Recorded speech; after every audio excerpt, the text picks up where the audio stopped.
everyone, I'm Nishagni and this is Nishagni Tarot, where you receive inspired insights to create an empowered life. Welcome, happy December. Today's video marks the beginning of the Tarot Vlogmas challenge organized by Pappa Squirrel.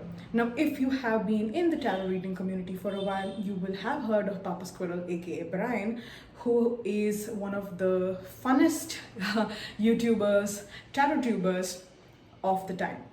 So Pappa Squirrel decided to host a Tarot Vlogmas challenge to encourage more people to come out, put themselves outside, in the public eye, and to really just explore their love of tarot, their love of life, and discuss matters that were important to them, particularly pertaining to tarot and spirituality.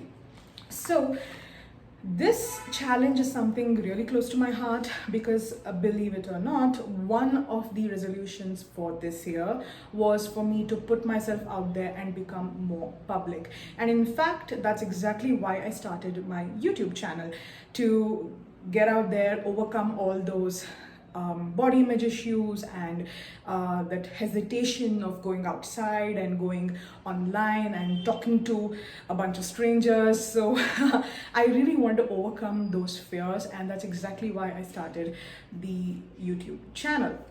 And of course, what a wonderful way to end this year, to bookend this year, by participating in a challenge that celebrates and champions the very thing that I wanted to start out the year with.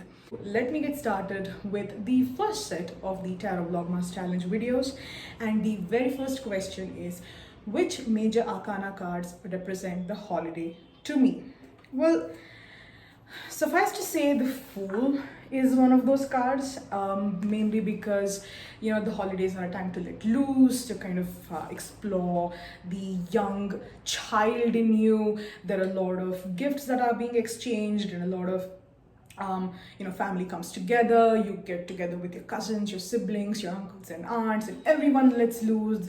People have drinks, and so it's a time to really just sort of let loose and unwind after the whole year of kind of slogging through the year. So for me, the Fool is definitely the major criteria, or a major card that I believe is a great way to start off the year, or rather to end the year with. And again, considering that the Fool could be both at the beginning or the end of the major arcana, it's also a great card to represent the start of the new year as well. And apart from this, I also kind of sometimes think of the end of the year with the Devil. And this is mainly because when we get near the end of the year and it comes time to buy people their presents, and we sort of kind of indulge in buying presents for ourselves too, which is perfectly fine if you're under the reasonable amount, or if you're like me, you're just going to spend on a shit ton of things, half of which you don't need and which you could have done without, but you're just using the holidays as an excuse to buy these things. So the Devil is definitely one of the cards that I associate with the holiday season. Now, so that is my major arcana. Now, the second question that Pappa Squirrel had posted was, which minor arcana card do you associate with the holiday season? And for me, I have actually 3 cards to kind of take you through. The very first one is the Ace of Wands. And this is mainly because the holiday season is also a time for us to sort of brainstorm and get started on the new year, the resolutions that we want to take for the new year, kind of that seed, that sprout of ideas get implanted in our minds during December, when we kind of look back into our previous year, look back into the previous 11 months, check in with ourselves, see where we've done right, where we've not done as much as we hoped, and what we kind of can improve, right? So for me, the Ace of Wands really represents the end of the year, the holidays particularly, to be a great time to check in with ourselves and to lay down that seed, if not the foundation, to pursue in the new year. And connecting with this is also the Ace of Pentacles. And this is again because for me particularly, I always look for ways where I can sort of make my monetization, my abundance, my prosperity a core aspect of my new year. And this is something that I've sort of started from the past 1 year, because after checking in with myself at the beginning of 2021, I realized that I was not allowing abundance and prosperity to enter my life, and I was doing a disservice to myself by doing so. And so, one of the best ways to sort of allow myself to earn more was to kind of give myself permission to earn more, and that started with laying down the seeds to figure out how I can manifest greater abundance and prosperity in my life. So for me, the Ace of Pentacles is also a card that I associate with the holiday season. And the final card that I associate with the holiday season, the minor arcana, is the Seven of Cups.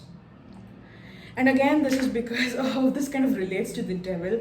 Remember what I said about how I tend to kind of splurge during the holiday seasons? So I do this under the false assumption that, hey, you know what, I have earned it, I have enough money saved aside, this isn't gonna hurt me.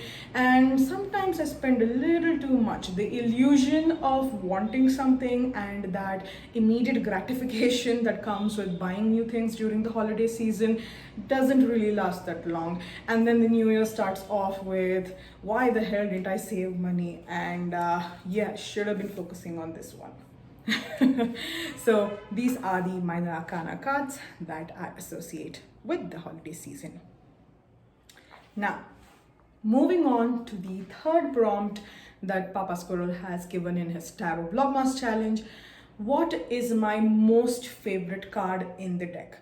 Now, I'm going to be pulling two cards because one is a tarot card and the other is an oracle card. And the tarot card that I like a lot, I was about to say aloud, I don't know why, that I like a lot is Temperance.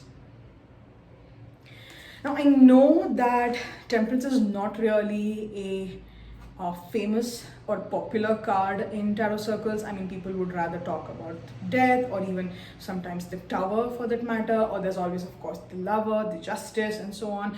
And at least I've never come across someone who says that Temperance is their favorite card. But for me, Temperance has always been one of my most favorite cards, and that's mainly because so I love the idea of tempering the way I behave, think, speak based on circumstances. And sometimes that can be hard because I'm a very passionate person and my emotions are always on the extremes. And for me, Temperance sort of reminds me, grounds me, and helps me connect with my roots and sort of stay grounded.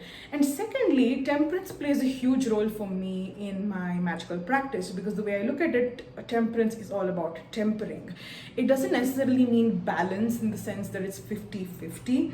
Temperance really talks of finding that unique combination of ingredients and situations and experiences that help you grow holistically as a person. And so when I consider my spell casting or my energy work, or even when I'm cooking and when I'm mixing my spices, I always think of Temperance. How can I temper whatever it is that I'm doing so that the result, the consequence, is something absolutely stunning and something that I would find memorable for ages, and something that really does benefit me on a physical, emotional, mental, and spiritual plane. So that's exactly why I love the Temperance card, because it has so many both magical and mundane ramifications for me. Now, in terms of the Oracle card, it has to be the Ancestor card from the Living Altar. Now, if you have seen my channel, you will notice that I am a huge fan of this deck. This is in fact my most favorite Oracle deck of all time, and I would recommend this to everyone. And I have multiple videos of walkthroughs and flip throughs of this deck on my YouTube and Instagram channel, because one isn't enough, right? And the reason I really like this Ancestor card is twofold. First off, the first reason is it kind of reminds me of my colonial heritage. So I am an Indian, I live in India, and when I look at the ancestor card, it reminds me of the struggle for freedom that my ancestors, that my family, that my country as a whole has undergone to give me the freedom that I have today, to give me that sense, that privilege, those opportunities that I benefit from today. And a lot of times it's very easy to take freedom for granted, and that is something that I really don't want to do. So whenever I look at the ancestors card, it reminds me to show gratitude to my ancestors and to really thank them for the opportunities that I have, and also reminds me of my responsibilities towards my descendants, because one day I will be an ancestor. And in the process of me becoming an ancestor, I need to make sure that I'm cognizant about whatever I'm doing in life, so that whatever impact that I have on this world doesn't negatively affect my descendants or the earth in any way. So that's one of the reasons why I really like the ancestor card. And another reason is that it really reminds me of the resilience of the earth and of all of its living creatures.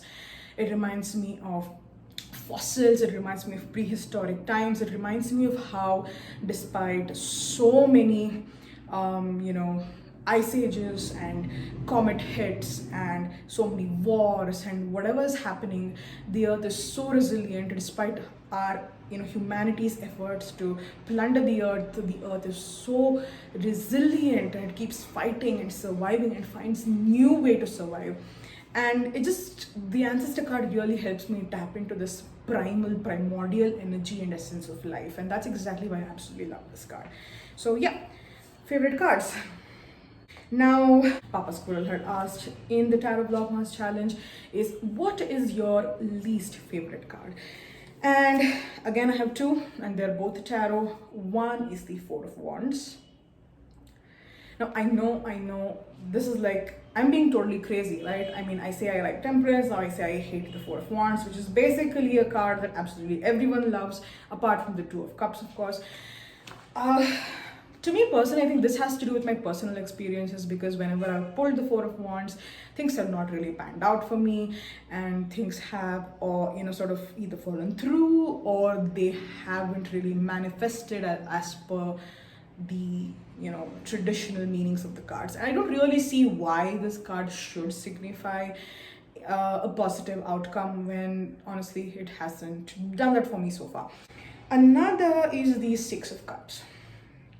And this is mainly, I don't like it in the sense that I feel that this cup is always misrepresented in the general tarot community by showing a very positive childhood. If you look at a lot of RWS deck derivatives, you will see the Six of Cups as showing a very happy version of childhood, which is not really true for everyone. So that's why these two are not my favorite cards.